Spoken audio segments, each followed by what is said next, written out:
Калкты арзан көмүр менен камсыз кылуу аракетинде Улуттук коопсуздук мамлекеттик комитетинин Нарын облустук башкармалыгынын тапшырмасы менен Кочкордо көмүрдүн тоннасы 4000 сомдон сатыла баштады.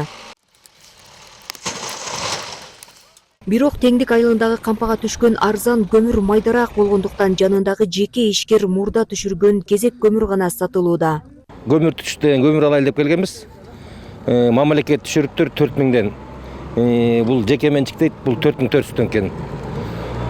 Арзаныраак неменки мамлекеттин алайлы десек, ал кичине майдараак болуп атат да. Айла жок кайра мындан алышка туура келип атат. Кышында биз 6 тонна жагабыз. Анан канча арзан болсо бизге деле жакшы болмок да. Кенден жүктеп берген көмүрдү алып келебиз да. Биз аны, например, Кочкорго жакшысын жүктеп бер, же жумгалга начарын жүктеп бер деген эми как келген эле маселе ошо көмүрдө кандай жүктеп берсе, биз ошондой алып келип атабыз. Эми элдин көзүнө кымбатыраак баары жакшы көрүнө берет да, кымбатпы, значит жакшыраак деген ойда психология бар да, туурабы? Буга чейин кара отун Кочкордо 5100 сомдон сатылып жаткан. Район боюнча 3 топ база уюштурулуп, жергиликтүү бийлик монополияга каршы кызматы менен биргеликте бааны көзөмөлдөп турган. Быйыл көмүргө болгон таңсыздык жаралган эмес.